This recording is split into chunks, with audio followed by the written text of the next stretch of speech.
Jason, thank you so much for joining us today on the Small Business Growth Podcast. You are, of course, the founder of the Franchise Advisory Centre, and we appreciate you joining us. Thank you. Thanks, Renee. Thanks for having me. Well, of course, because you are an expert when it comes to franchising. So we couldn't be talking about the franchising world within Australia without having you at the mic. So we wanted to really unpack some of the changes around the Franchising Code of Conduct today, as well as just talking about franchising growth in Australia in general. But maybe we could just start with the Franchising Code of Conduct. Where would you start in terms of summarising some of those changes? Well, the first thing I would say is that it's not the end of the world. Yep, that's good. And it is the latest in a long line of changes that the government has applied to the franchising code. The franchise sector in Australia is the most heavily regulated franchise sector anywhere in the world. Why do you think that is, by the way? So the nature of our federal government has led to the kind of regulations that we have, but also and this might be a little bit contentious, we've got a fairly concentrated media in Australia. So if there's a bad news story on franchising, it kind of gets a lot of oxygen because there's, quite a concentrated ownership of media. Bad news kind of makes the headlines and good news doesn't always get there, which is unfortunate. So those two things, I think, have combined to create the extent of legislation that we have. And so that's led to strengthening of the Code of Conduct, would you say, and some changes recently? Yes. So some of the more contentious elements of the code changes include things like a franchisee must be given a reasonable opportunity to get a return on their investment. And of course, this has had lawyers debating how do you define reasonable to great, in a great extent, Yeah. reasonable opportunity.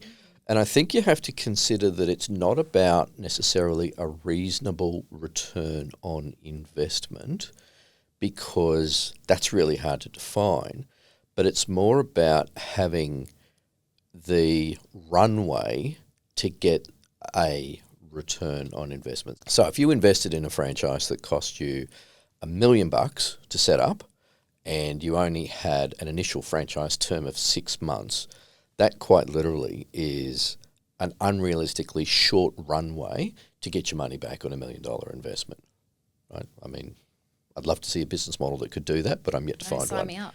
I'm yet to find a legal one Yeah, that true. can do that. So this might mean that franchisors who are, perhaps accustomed to an initial franchise term of a certain period of time, may need to consider, is that initial term now long enough to give a franchisee the runway that they need to have the opportunity to get a reasonable return on their investment out of that. But I think in simple terms, it just comes back to the runway, the length of time you've got to operate the business. And that's not just about the initial franchise investment, but it's also about subsequent investments that you might be required to make after becoming a franchisee. So let's say, for example, there's a rollout of a new corporate image and branding, a new service or product offering that requires an investment in a particular level of stock or machinery or equipment or store fit out or fixtures, that kind of stuff. Again, need to have a reasonable opportunity to get a return on that investment. With the new version of the code, the specific reference to marketing fund has been removed, and now it's called a special purpose fund, which has broadened what types of funds might be captured by some of the obligations under the code. So let's say, for example, you've got an IT fund that might be viewed as a special purpose fund to pay for IT licenses and stuff like that. Marketing fund, you might have a conference fund. There could be other sorts of funds as well. So now they're all called special purpose funds. What can people expect from a royalty perspective? Is there like a range that someone new to franchising can expect? So it will vary dramatically. I've seen royalties. Well, I've seen some networks that actually don't charge a royalty. They might instead make their money on the wholesale margin of products that they supply to franchisees. So the royalties can go from 0 to 40%. I've seen 45% I've seen at the top end. But it just depends on the nature of the industry, perhaps the nature of the margin available on the product or service to support that royalty, and of course then the level of support provided by the franchisor. That's good to know. So what we do know is that there are a lot of entrepreneurs, a lot of people who are looking at, turning their side hustle into a small business. But there's certainly a solid cohort of people who don't know what they want to do. And, if they were considering franchising, I mean, what would be some of the things to look out for if you were to start or go down the road of franchising? It's the great Australian dream to own your own home and to be your own boss. Buying a franchise might now be the only way for some generations to create that pathway to owning their own home as well. So that spirit of entrepreneurialism exists very strongly in Australian culture. Jack's as good as his master, if not better, that kind of stuff. And that spirit of entrepreneurialism is unique and distinctive here. It's very powerful and organic. It's not going to go away, and people will always want to, back themselves. Franchising is generally a safer bet than independent small business. There's an expectation that, with a proven brand and model and operating systems, and with the support of a franchisor, a small business owner will be more likely to succeed, substantially more likely to succeed than someone who doesn't have that support, doesn't have that established brand, the guidance of someone who's been there before and done that, and they go out and they take a wild punt to back themselves. So if you wanted to be a franchisee, you need to look for a brand that's reasonably well established, right? You join a franchise to mitigate your risk in going into small business.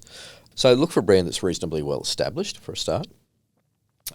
Look for a brand that has a good track record of franchisee productivity, profitability, and satisfaction as well.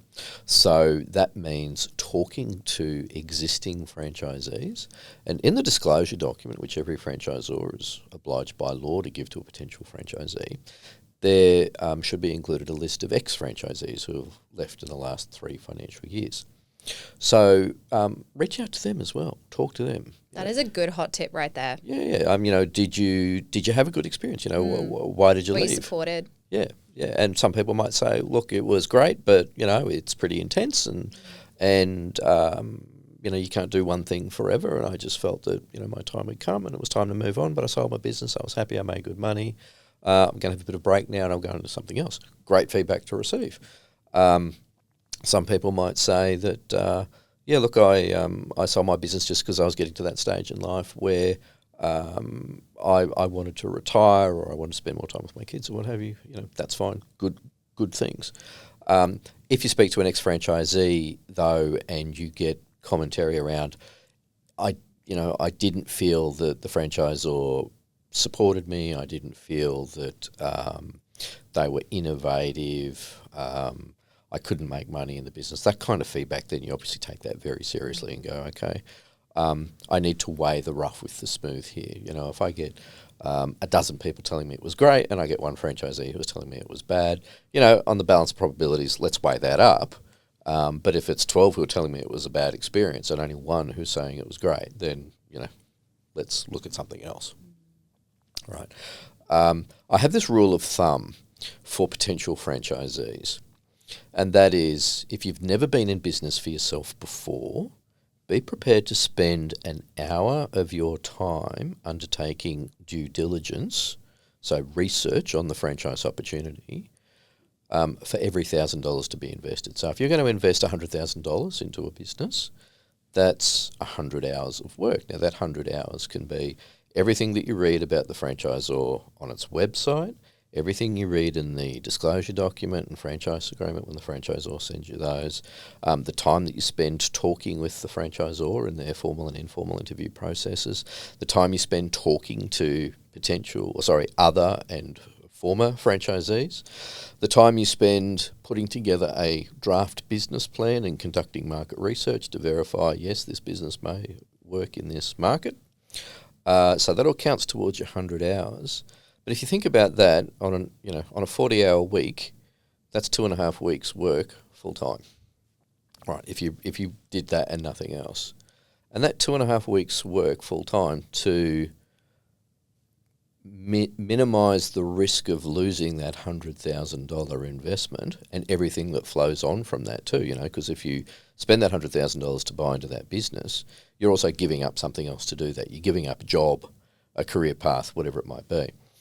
So spending that time is so valuable up front, because if you don't do that and you put your 100 grand in and it disappears, and it evaporates, it's going to take you more than 2.5 weeks to earn that money back, right? So what should someone look for when it comes to the marketing and the branding at the franchise level before choosing that particular franchise? Yeah, good question. Growing and dynamic brands won't necessarily be known nationwide, but to some degree their reputation may precede them as well. So, you want to join a brand that is on a upward trajectory, but like I say, don't join one that's too early in its development phase, because it might not have all the kinks ironed out. And you want a brand that is regarded by its customers and which can personalise the relationship with the customers as well too. So franchising is a relationship of outsourcing, right? So franchisors outsource the frontline operations of dealing with customers to the franchisees, but in turn the franchisees outsource functions like marketing, IT, product innovation, design, etc. to the franchisor. So the franchisor needs to be brilliant at those things, right?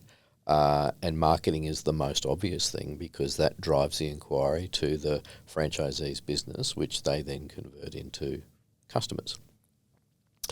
So look for a franchisor that's got a really powerful marketing machine and can make that work, not just at a macro level, but also at a micro level too, so that they can talk one-to-one with customers as well as one-to-many. Because I think that's where we talk a lot about this as well at Constant Contact, because we get a lot of people coming to us at the franchise level. They've nailed their national campaigns. They've got all that sorted out at a corporate level, but empowering the franchisees to do their local area marketing can be the tough part, because they're not necessarily marketers. They're people with a dream to own their own business, or they're passionate about it. And the marketing part of it isn't necessarily, something that they're an expert in. So getting started can be really tough. So the support at the national level becomes really important then. Yeah, that's right. There is a common misconception among franchisees that just by joining a franchise, that suddenly that will deliver a horde of customers to your doorstep. Yeah. Right? And, franchisees need to know that, yes, the franchisor will facilitate traffic to your doorstep, but you've also got to do something in those final stages to perhaps convert that opportunity into a business relationship. That's the selling part too, right? And you've got to actually be able to do something to maintain that relationship as well too. So franchisees, franchisors will set up the tools for franchisees to do that in a good network, but the franchisees still need to expend local effort and be aware of their acquisition timeframes as well. So it's really it's a common problem in small business that the first way to improve profitability is to cut costs. Right, that's the default for small businesses universally. Oh, profit's down, I need to cut costs. So, and that might be as far as they go, forgetting that, there's actually another way to grow profitability, and that's to increase revenues. But increasing revenues might require undertaking marketing activity and spending money on that, which will deliver a revenue increase in a week, 2 weeks, 3 months, 6 months, 12 months, depending on what your customer acquisition cycle is. So you might cut your nose off to spite your face and say, okay, I'm going to reduce my marketing costs now, but you're going to pay for that down the line when you're not getting customers coming through as well. Especially like the marketing is pretty important with retaining your customer base as well. So we've got tough economic times right now. There's been some rate cuts, which is good, and so hopefully that starts to improve consumer spending. But it has been down at the small business level for that reason, and that does mean then the small business, even the franchisees, competing with, say, the big guys, the big box, retailers, and people like Bunnings, for example. Being able to deliver products at a much cheaper cost, which then filters down into the DIY type mentality of the buyers, which can impact sort of those home services type industries as well. So what we've seen is, small businesses trying to work out, is this about cutting costs? Is this investing more? Or, how do we continue to add value? We can't quite cut costs like the big guys can. And so we talk to a lot of franchisees about, trying to build on that customer loyalty and really focus on value, and that has to come through communication though as well. It can't just be, when they come through the door, I'll show them value. Once they leave, we know that 27% of people never hear from the small business again after making a purchase. And so, that opportunity to kind of entice them to come back, if the small business or the franchisee isn't doing that, the big guys definitely are. Yeah, that's right. That's right. And the tool that you have is so good at helping small businesses really amp up their game and compete with the big guys in terms of maintaining those communications and relationships of binding customers to them. Because you're right, in this current climate, a number of small businesses are seeing things like average purchasing value or average transaction value going down and average purchase frequency stretching out. So small businesses need to be working smarter, not harder, to try and maintain those things to keep their businesses going. And you're right, it's it's a dogfight out there, and you need all the tools to give yourself the advantage to compete with the corporate behemoths who have got really deep pockets and can go hard on all sorts of things. But you're a perfect example of how to do this without it being a huge investment. You take the value you have in particular around the knowledge you have of this space in terms of franchising, and you have a fortnightly newsletter which you send out. There's a lot of work that goes into that, but you're continuing to sort of add value and using email to do that. How can a franchisee sort of do the same thing in terms of, it's a very cost effective way. We know it still has the highest ROI out of all the marketing channels in terms of email specifically, but how could a franchisee kind of leverage it in a similar way? Look, it's not hard. When you have a customer transaction, capture their contact details, get their consent to maintain a relationship with them by reaching out on a periodic basis with email, and whatever that trigger might be. It depends on the nature of the transaction, and especially in service-based businesses, that transaction trigger can be around, hey, it's 3 months since we did this. How is that thing performing? Or it's 12 months. It's time for the annual review on that. So whatever it might be, find a reason to find the trigger to maintain that relationship within reason, and so long as it adds value as well. Don't just go spamming people for the hell of it, because they're not going to be interested and they will unsubscribe. And I think this is where we talk to the franchisees as well about how to leverage their local expertise. So your community, you can demonstrate that, I guess, that human element still through email and being able to personalize that, as long as you've got the tools to do it. But the personalization part is really important. But as you said, you have to ask for the information first. And I think there's a lot of small businesses, every time I shop small, I might give them a tip at the counter as well and say, hey, if you've got a newsletter going, ask people. I would give you my email. I'd love to know if you're going to have any further promotions or any special events, and just trying to encourage. And the feedback I often hear is that they're like, oh, I just don't want to bother people.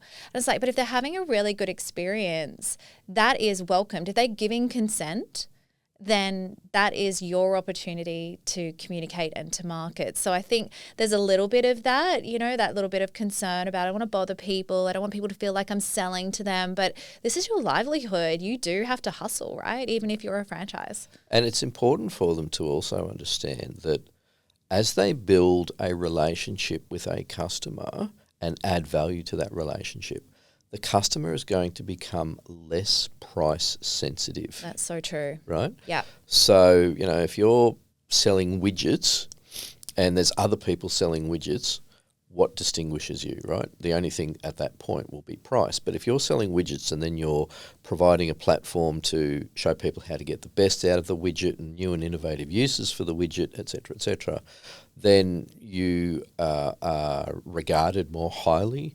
You're regarded as the expert in the field or what have you by your customer, and they're going to come to you whether your widget's the same price as someone else or a little bit dearer because you're adding value, right? And a lot of businesses just get so fixated on competing on price that they forget about how to add value, and that requires a little investment of their time and effort, but potentially for a very substantial kick to their bottom line. And customer service should be considered one of those channels as well. How do you see people do that successfully?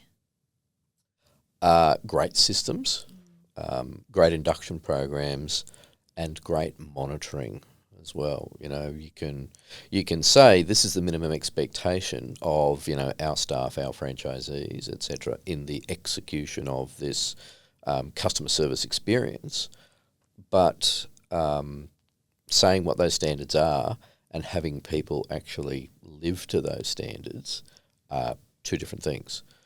So having a monitoring system and a feedback loop, from customers. Hey, we had Fred out at your house recently, servicing your pool. What can you tell us about your experience? Well, actually, Fred parked sideways across my driveway, ran over my dog. Oh God! And took a swim in the pool. So, that wasn't such a great customer experience. You're not going to know that. Fred's not going to tell you that, if he misbehaved that day. But the customer will. So having a feedback loop of some kind, because what gets measured, what gets watched, gets done, and is more likely to be done correctly than incorrectly. So you've got to have some parameters around that, and to fill that feedback loop, a lot of businesses send out surveys, and surveys are the easiest things to ignore. So don't call them surveys. Yeah. Call them something else. Yeah. But if it's, let us ask you 3 questions, well, that's easy. And the really good reason for a business to jump on that and get that questionnaire or survey or however they want to word it to them fast is because if it's a really bad experience, where do you reckon that person's going to go? Exactly. You want to know about it before it ends up on social media. You want to know, you want to resolve it before they're getting onto Google reviews or onto any kind of social platform to vent how cranky they are that Fred jumped in their pool and ran over the dog and all the terrible things that Fred did. But I think apologies to anyone's name's Fred. Yes, this is not based on a true story, guys. But I think that it is so important, and the reputation at a franchisee level is so important, just as it is at a franchise level, at the franchisor level. And I imagine, at a national level too, them wanting to make sure that everyone's sort of doing the right thing, because it can have a flow-on effect to the territory next door as well. It's like, oh, okay, that particular brand doesn't take care. They don't shut the gate. They don't, all those sorts of things can really impact all the other franchisees as well. Exactly. Yeah. Any chain is only as strong as its weakest link. And it's in a franchisee's best interest to know that every other franchisee around them is operating to the same standard. Yeah, being monitored as well. And I think that so it's one thing, you get the data, then what do you do with it? Yeah, so you've got to actually look for trends, do some analysis and see where the opportunities lie. Data is great, and in franchising, data is everything, right? And franchisors sit on mountains of data, and those mountains of data often never get mined, or never get mined to the extent where they could or should be to be finding opportunities, for the brand and for their franchisees. Or if they're mined, they're not necessarily shared. And so I think where we see some of our customers do an amazing job of this is at the franchisor level. They invest heavily in mining that data and gathering external, internal data, and then sharing it with the franchisee so they feel empowered. They understand that it's data driven. It's not just you must do X, Y, Z after every, customer visit. It's like, hey, this is what we're seeing. These are the recommendations and this is why.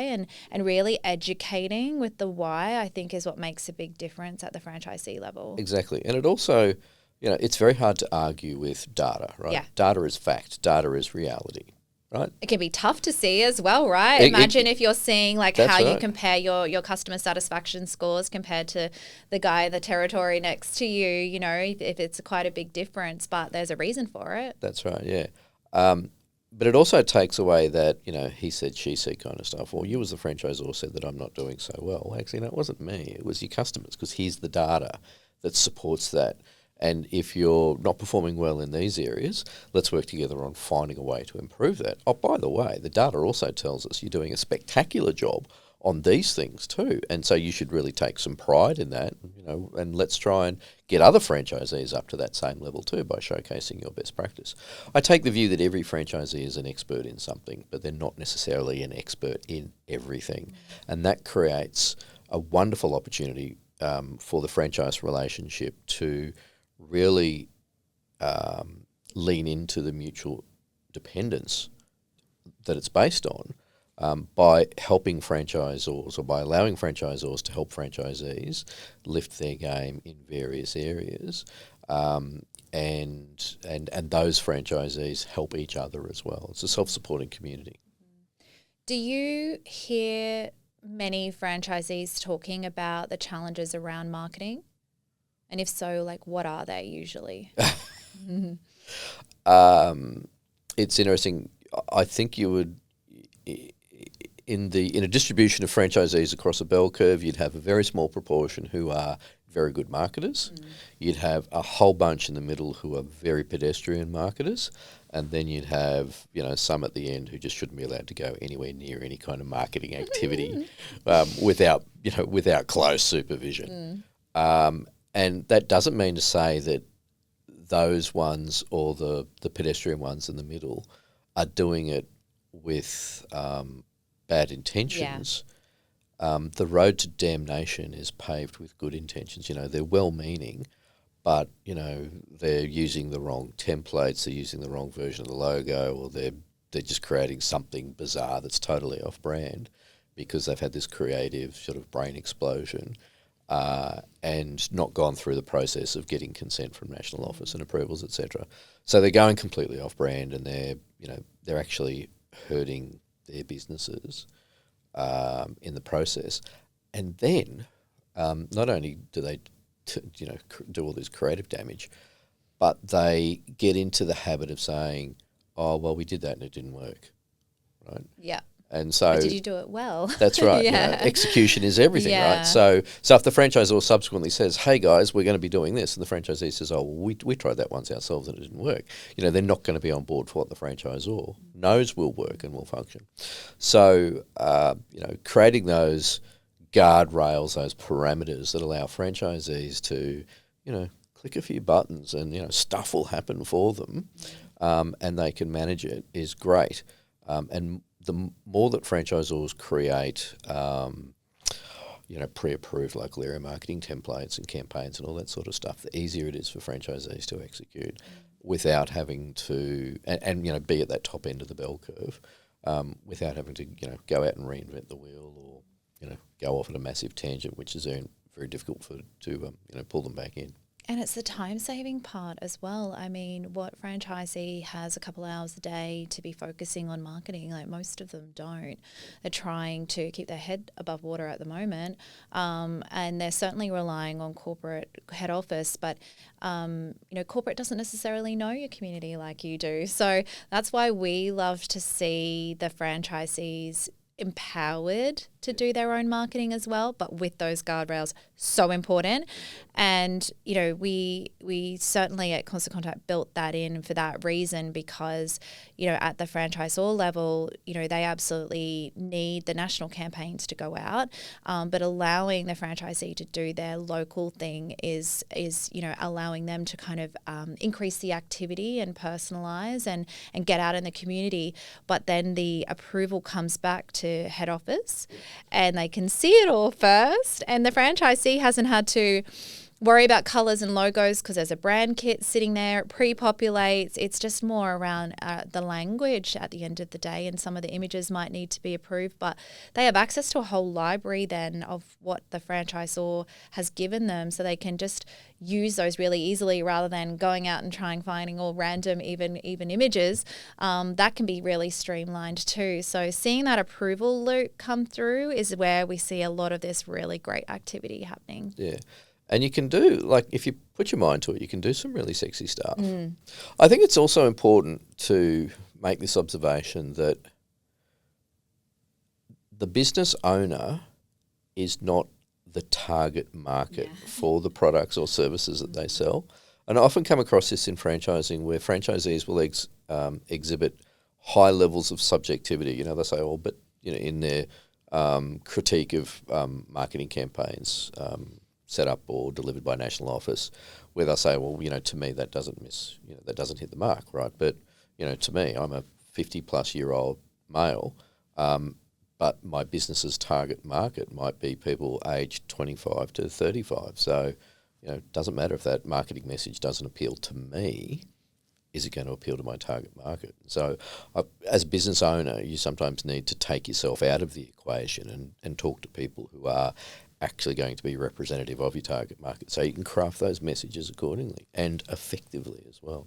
That comes back, I think, to trusting the data, because someone can say, look, I just can't see that resonating. And, you know, the marketers at the national office, they probably have multiple variations of that campaign running, and they are testing and learning which one's resonating. They're probably doing a small pool of the group, the cohort first, and then picking that campaign that performed the best and then launching that one and pushing really hard with that campaign. And I think, you know, unless you have a good understanding of how sort of the A/B testing works, you don't necessarily know. But if there's data behind it, then, you know, as a franchisee, that's going to benefit you at the end of the day. But it is I think it's a challenge for anyone, regardless of what kind of business you're in, to take yourself out of the equation and then really sit down and say, okay, I have to trust that this campaign is targeting the right group. But also, if it doesn't work, it's okay. Like, it's about testing and learning. It's about being brave in some cases and saying, look, I don't know about this. This is kind of borderline. It's a bit edgy, but let's see if it works, and put a little bit of investment behind it. And then if it does, great. If it doesn't, you know, you haven't blown your whole marketing budget on it. Yeah, that's right. I think it's fair to ask yourself, what's the worst that could happen? You know, Yeah. You know, if we're going to do something and we're not entirely sure, but, you know, the data tells us that it should work, then let's not die curious, right? And yeah, marketing's one of those things where you might not nail it every single time, but if you never try, you'll never nail anything. No, that's absolutely right. Maybe talk a little bit about, at the national level, you know, the franchisors, they're trying to attract more franchise candidates. So where are you seeing that be more successful, or like, so any advice that you'd share on how those businesses can grow right now? Yeah, okay, good question. You've got to have a great business model, profitability, happy franchisees, and franchisees who feel heard and respected as well.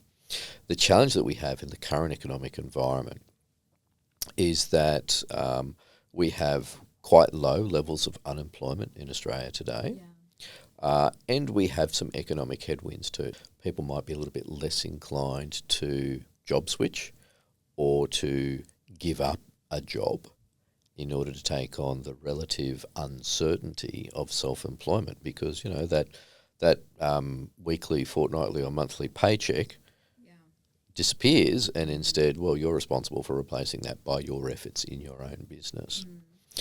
And so that can create a psychological, or in some cases, a genuine financial barrier to people wanting to jump and become franchisees. But then there might be other factors that influence that too. It might be just, I'm fed up with my job, I'm fed up with this industry, don't like my boss, I can't get ahead, or I see that in my job and my career, the level of income that I'm going to achieve is always going to be below the ceiling of what I need in order to get into the housing market or what have you. So that's where then people are going to be more inclined to make the jump. But it's not a decision that people necessarily make overnight. So they might make an inquiry about a franchise and then let that percolate, and then 3 months or 3 years later, follow through on that. And so one of the things franchisors often forget is, the person who's in front of them right now as a potential franchisee might be the right candidate, but might not be ready to move right now. So that means maintaining a relationship with that candidate for whatever period of time it takes for them to be ready. And in some cases, that can be years. So if you're a franchisor in a fast growth mindset and it's just kind of like, okay, you ready now? No, next, until you find the people who are ready to sign up now, you're discarding all of those candidates who could be very viable. And, I make this keeping them warm exactly until they're ready. Yeah, you've got to take a longer term view in your acquisition time frame as a franchisor. And most franchisors actually don't educate themselves on what their acquisition time frame is. And what about acquisition criteria? Because I've interviewed a few franchisors, and one in particular in the fitness industry. And I know that they have some criteria as well of making sure that the franchisee is aligned to their values and their brand of health and wellness. What I would say to franchisors is that whatever your selection criteria is, it's constantly evolving, or it should be constantly evolving. And going back to my earlier comment about the chain being only as strong as the weakest link, if you are starting out and you are just recruiting people who show up and have an interest in your brand and have the capacity to pay for it, that doesn't necessarily mean that they've got all the other qualities necessary to run a really great business. And so you might find that places undue pressure on your support systems, or you've got real problems with marketing compliance and other compliance activities by those franchisees. Well, there are about 1,300 franchises in Australia and about 95,000 franchisee businesses. What made you get into franchising in the first place? Like, what drove that passion? Gee whiz. It's a disease, Renee. Oh, geez. It gets in your blood. What started it, though? I've always lived in a small business environment. My family, my parents and grandparents both ran service stations. I was a kid who grew up on the forecourt of service stations, putting petrol into cars and selling cigarettes before there was legislation that actually prevented people from my age buying cigarettes at the time. It's funny. Not a smoker, don't endorse it. And they were effectively a franchise. Very loose distribution franchise, but it was a franchise just the same. Then my first jobs were in franchising, school time jobs, delivering pizzas and stuff like that. And I just think it's a wonderful force for good. It is a wonderful force for good that creates wealth and opportunities for everyday people from all kinds of walks of life. And it is small business on steroids.